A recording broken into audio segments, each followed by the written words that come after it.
Hello, I'm Sarah Holmes with the Herbal Highway, here with your August herb of the month.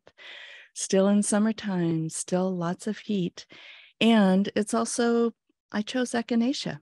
Echinacea for this month for many reasons. One, summer cold and flu season. Two, people are traveling a lot, where you're more likely either because being depleted from stress or just being around more people or in closed environments, more susceptible to catching something.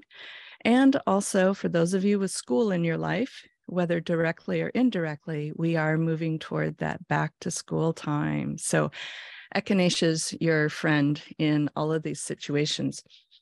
Echinacea supports our surface or acute immunity. Let me just show you a little bit of this.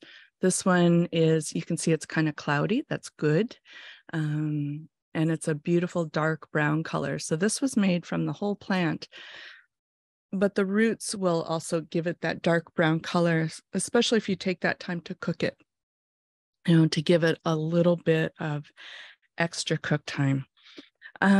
So we can use this plant fresh or dry, either is fine.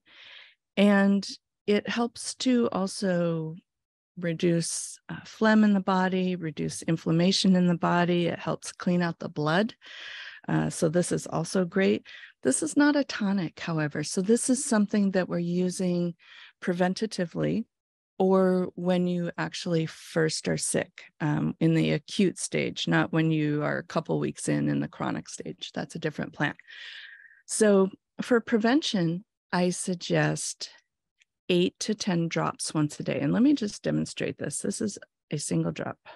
That's one drop. So I'm not talking about squirting this whole dropper full out. And I'm going to take this because I don't want to waste it. So your Echinacea, if it's potent, should have a little bit of a tingle or buzz in your mouth when you take it. You can make tea out of it also, but because it is a very strong flavor, it can be challenging to get some people to take it or to take enough of it. But if you are doing tea, you can do 2 to 4 ounces once a day as a prevention. So I suggest that starting that like 3 days before you start traveling or even a week before school starts.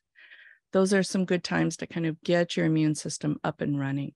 If you feel like you're starting to get sick, then you can take more of it. So I would then suggest the 8 to 10 drops 3 times a day, or I would say 2 or 3 ounces of tea 3 times a day. And when I say tea, I do mean that you're simmering it covered for about an hour. That's if you have roots or whole plant. And that you're also letting it steep at least 4 hours, more like 8 overnight is ideal. But that tea means it's actually, you're making medicine. So when I say tea, I mean you're actually making medicine out of the plant. So Echinacea will help your body get ready and be prepared if you think there's potential exposure happening for you or your family. So it's a great plant to have on hand this time of year.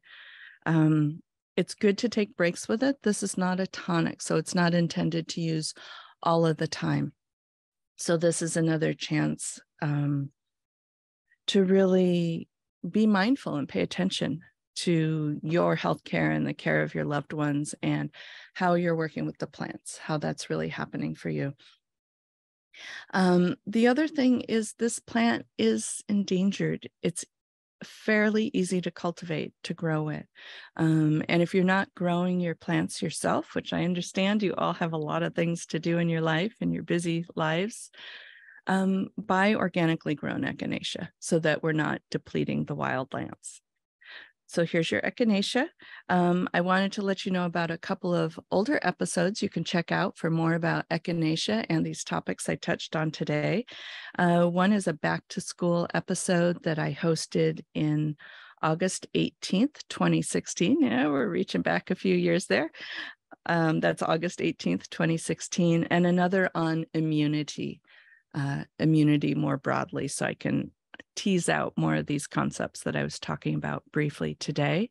That immunity episode is from October 30th, 2014. So there you have it. Echinacea August Herb of the Month. Enjoy and be well.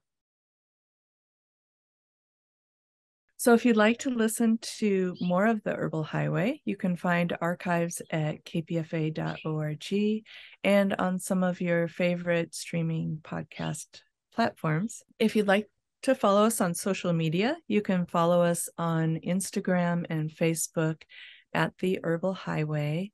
If you'd like to follow me, Sarah Holmes, one of the hosts of the Herbal Highway, you can follow me at Blue Otter School. Renee Camila can be found at La Yerba Buena Herbs, and Emiliano Lemus can be found at Trans Herbalist. And check out KPFA, our home since 1997, on Facebook at KPFA 94.1, or Instagram, Twitter, YouTube, and TikTok at KPFA Radio. We hope to see you soon.